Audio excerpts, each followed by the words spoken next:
ಯಾಕೆ ಇಷ್ಟೊತ್ತು ಮಾಡ್ದೆ? ನಿಂಗೋಸ್ಕರ ಮೀನ್ ತರ್ಮ.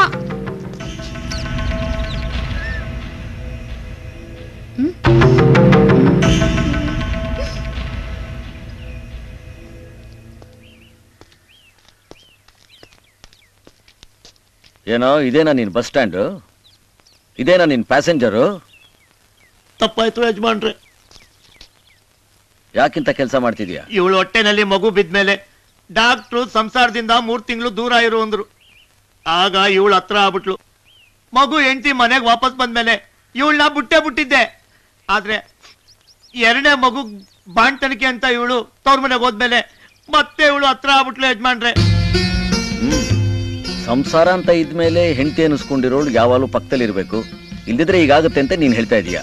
ಸರಿ, ನಾಳೆ ನಿನ್ ಗಾಡಿ ಎಲ್ಲಾದ್ರೂ ಗುದ್ದಿ ನೀನ್ ಸೊಂಟ ಮುರ್ಕೊಂಡು ಮಂಚ ಹತ್ತದೆ ಅಂತ ತಿಳ್ಕೊ.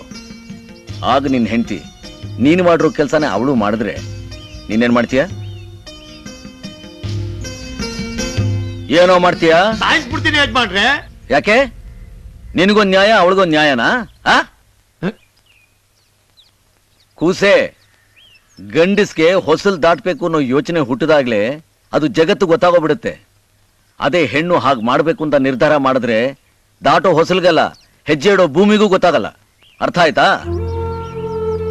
ಕಟ್ಕೊಂಡಿರೋ ಹೆಂಡತಿ ಕಣ್ಣಲ್ಲಿ ನೀರ್ ತರಿಸ್ಬೇಡ. ಅದು ಯಾವತ್ತೂ ಯಾರಿಗೂ ಒಳ್ಳೇದ್ ಮಾಡಿಲ್ಲ. ಆಕೆನ್ ಚೆನ್ನಾಗಿ ನೋಡ್ಕೊ. ಆಕೆ ಚೆನ್ನಾಗಿದ್ರೆ ನೀನು ಚೆನ್ನಾಗಿರ್ತೀಯ, ನಿನ್ ಸಂಸಾರನೂ ನೆಟ್ಗಿರುತ್ತೆ. ಇದೊಂದ್ಸಲ ಕ್ಷಮಿಸ್ಬಿಡಿ ಯಜಮಾನ್ರೆ. ಜಮೀನ್ ಎಷ್ಟಿದೆ? 4 ಎಕರೆ. 1 ಎಕರೆ ನಾಯಕಿ ಹೆಸರು ಬರ್ದ್ಕೊಡು. ಇನ್ಯಾವತ್ತೂ ನಿನ್ನ ಹೆಂಡತಿಗೆ ಕಷ್ಟ ಕೊಡ್ಬೇಡ. ನೀನು ಒಂದು ಹೆಣ್ಣು, ಅಜ್ಞಾಪಕ ಇರಲಿ.